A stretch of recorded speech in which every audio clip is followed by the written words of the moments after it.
Good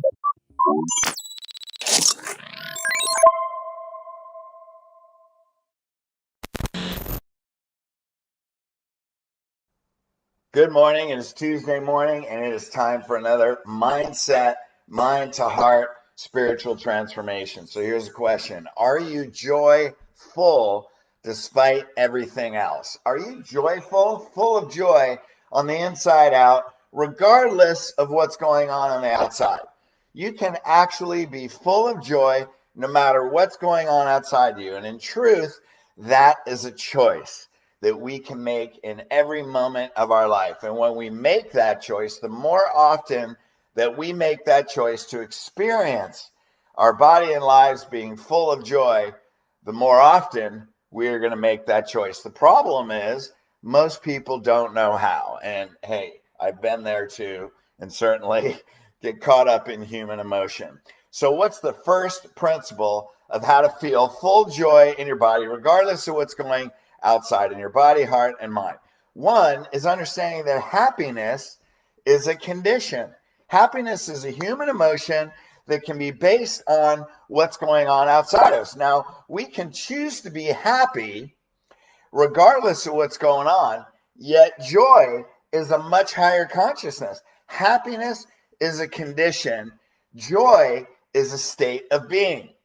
In fact, David Hawkins, quantum physicist, created the map of consciousness. Joy is at the top of the consciousness. It's right under inner peace, which is right under pure consciousness. Joy as a state of being, as a state of consciousness, is one of the highest states of consciousness, and the physical manifestation of internal joy is transfiguration. What's that mean? Internal joy can change physical matter. You are in a higher state of consciousness that's where healing takes place. That's where physical manifestation is the catalyst for physical manifestations from thought and beingness into physical manifestation in the world. That is way above happiness. So understand, happiness is a condition. Happiness can be a mood we choose, and joy is a state of being. So when we have challenges in our life and we choose to be happy, happiness can come and go. We still see the challenges because it's not a high enough consciousness, where joy is above the consciousness of problems. Joy doesn't see challenges. It sees gifts. It sees opportunities. It sees and experiences a state of being that has gratitude. Now, can we experience human emotion? Yes. Can we return to the state of joy? Yes. Joy sees challenges in life not as challenges, but certainly a way for our growth, certainly a way for our souls to evolve. So it doesn't get stuck on problems. Happiness gets stuck on problems. Joy is in a consciousness above problems. So how do we get to the state of joy? Well, here's the second most important principle, and that is you are a spirit living a human experience. What's that mean? It means we are divinity first. What's inside us, Genesis 1:27. We keep going back to this reference point because this is the number one reference point of your life to get beyond just the challenges of the world in your life and to be able to live with joy and experience who you're created to be. Genesis 1:27, you're created in the likeness and image of God. What's that mean? You can't be anything else other than joy unless you choose that emotion. Isn't that fascinating? So as a human being, we get to choose from every spectrum of emotion, all the way from depression, all the way to joy, internal peace, and pure bliss and conscious. We get to choose that. Yet who are we from the inside out? We are divinity first. That means we are made in the likeness and image of God. We are joy, is who we innately are. The question is can you become conscious of it more moments of the day? So Matthew 26:39, one of the disciples asked Jesus, "Teacher, which is the greatest commandment in the law?" And Jesus replies, "Love the Lord your God with all your heart, with all your soul, and with all your mind." That is the first and greatest commandment. What's that mean? Stay connected. When we love God and we're creating the likeness and image, We love God. We love that power. That power moves through us, which then the second greatest commandment happens. And the second is love your neighbor as yourself.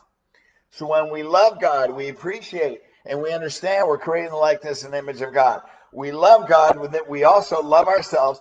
Then we want to radiate that love. We want to give it to other people. And when you understand this, how can you be anything other than full of joy? You're not going to be just happy. You're going to be way beyond happy.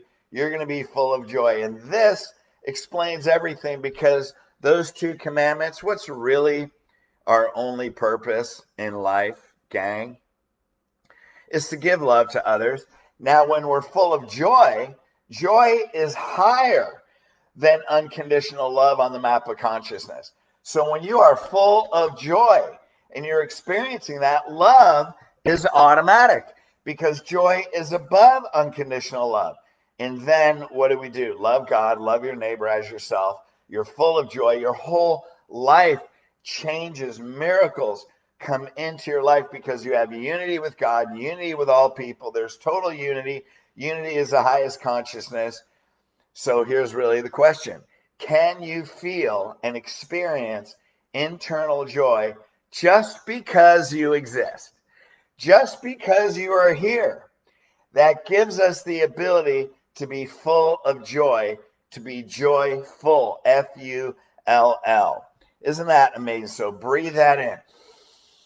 Breathe in joy, radiate it out, and experience that, and then meditate it. Psalm 1:2. Meditate on it day and night. Experience joy. Bring it to your mind. Bring it to your heart. But there's three things that get in the way of this. So once we experience it, once we meditate day and night, how do we get to being full of joy? That's really the question, right? So there's three things that we give up that take away our joy. Number one, our freedom. Two, independent living.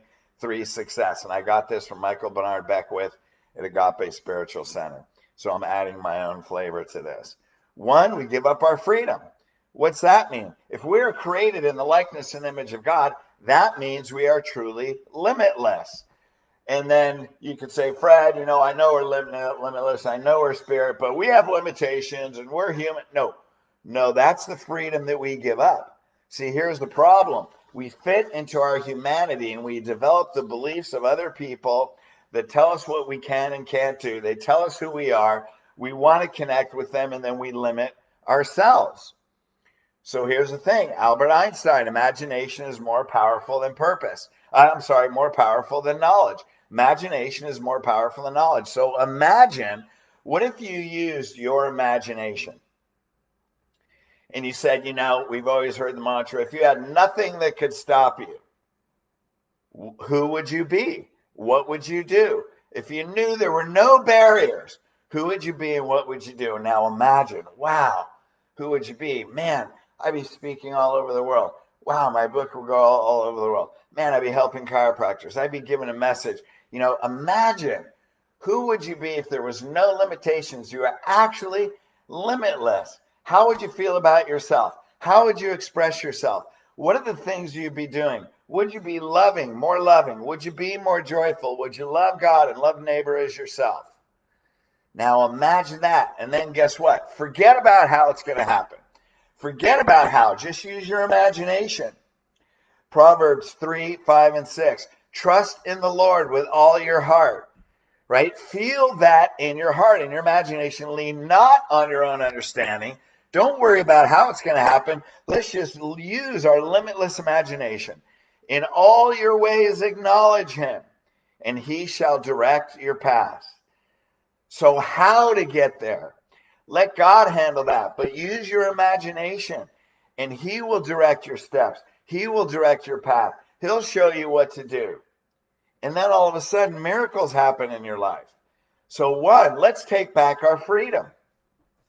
Two, independent living. And our freedoms are being taken away left and right in this country, and you guys know that. Two, independent living. What's that mean? You are here for your sole purpose. No one else is here for your sole purpose. Other people may have done things like what you've done, but they can't do it just like you. They may use they may be in the same, not even mindset, but doing spirituality or whatever it is, but they can't do it like you. Only you can fulfill your purpose. So what's that mean? Create independence. Don't compare yourself. Comparison is the seed of depression and anxiety. So what's also mean? If you are independent and you are living independently, what's that mean? You're going to continue to progress. You're going to continue to be thrust out of your comfort zone. You're going to live out of your comfort zone. And that's what people, they give up their independent living to live for someone else, right? To stay in their comfort zone, to not be challenged because they want things easy. Yet we are here to create something that's never been created before. So it doesn't matter what it means. We don't live by the threats of the economy. We don't care what the doctor's diagnosis says. We don't listen to the doctor because we can do what we need to do to heal. When I was going to church in Seattle, this Pastor Casey and Wendy Treat. Casey, when he was a late teenager, 19, he was a drug addict, found the Lord, got saved, created created healing all around the world, does amazing things all around the world. Christian Faith Center up in Seattle, phenomenal church, Evolution of My Soul, definitely helped me. But anyway, he had hepatitis C from using drugs when he was young. So he had hepatitis C, got on chemo, but what's he still doing? Traveling around the world, putting on shows, teaching multiple services on Sunday, going on and on. So he goes to the doctor. Doctor's looking at his blood test, and the doc says, man, your immune system's really low. What have you been doing? Well, I went to this country, and I went to this country, and I have this project, and I teach these services. And the doctor said, Casey, you could die. And Casey's like, Doc, I want you to hear this now. I'll never forget this. Here's what you can't see on your blood test. You can't see the law of God. You can't see the Spirit of God in my life. You can't see my faith. Your blood test doesn't show the power of God working and healing me in my life. Thank you. Forget about what the doctor says. Have faith. Do what you need to do to heal, because every disease known to man has had a spontaneous healing. Stop being limited. Stop living for someone else. Let's gain and take our freedom back. That's joy. Let's live an independent lifestyle according to our soul purpose.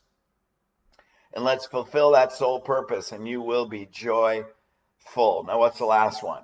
We give up success. What's that mean? Because when we're successful, we have other people that tell us we can't do it. We have other people that are critical of us.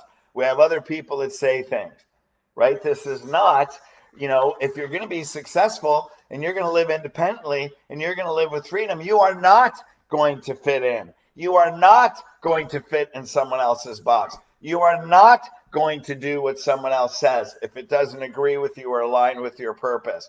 You can still love people, but know that you're going to give up the need to be liked, and you're going to gain the gift to be loved. And some people may hate you, yet you are going to live a joyful life where you get above challenges, you fulfill your soul purpose.